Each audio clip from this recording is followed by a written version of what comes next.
But let's talk about the president's plans now to do away with the enormous deaths here in the United States. 30,000 people a year die from gun violence in the United States. Is there any part of the president's new strategy you would support?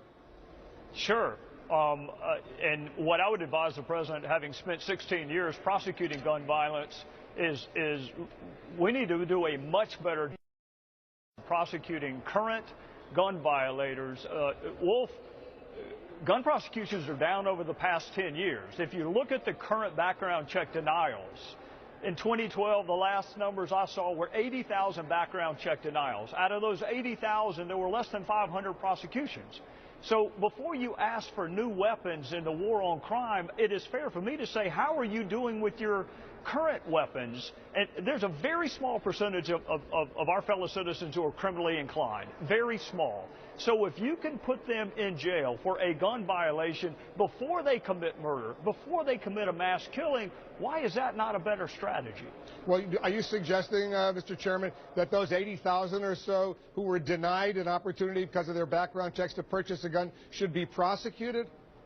Absolutely. It's against the law to lie in the application for a firearm. It is against the law to seek a firearm if you're under indictment. It is against the law to seek a firearm if you're a convicted felon. There are large categories of people who cannot possess or purchase firearms, and our prosecution levels are anemic and declining in those areas. So when you ask the administration why they're not prosecuting these individuals, what's the answer you get? Well, I have asked both Attorney General Holder and Attorney General Loretta Lynch, and I am biased towards prosecutors. I admit that up front. They tell me these cases lack jury appeal. Nobody gets that better than I do. I've stood in front of lots of juries and didn't have an appealing case. Murder is appealing to a jury, but your objective is to prevent the murder. So you have to prosecute them for that fundamental violation, whether it be a background check, whether it be a felon in possession, whether it be you've been court-martialed and you're in possession of a firearm. All those categories are prohibited persons. Wolf, you probably know this. If you're not in the country legally, you can't possess a firearm. If you've overstayed a visa, you can't possess a firearm. So what are you doing with the current laws before you tell me we need more of them?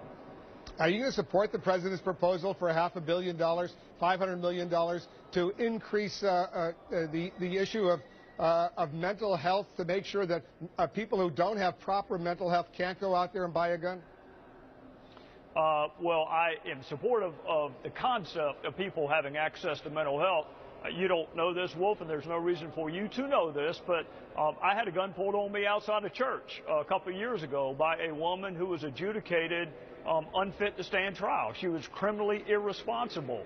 So I have lived coming face to face with somebody who does not know the difference between right and wrong. So I support the notion of getting people access to mental health, but it's already against the law for anyone who's been adjudicated mentally ill or mentally deficient to access a firearm. So it would be fair, I think, for Anderson tonight to say, Mr. President, out of those people who currently are violating the law by accessing guns, what are your prosecution levels? Because I can tell you, Wolf, they are anemic for people who currently have been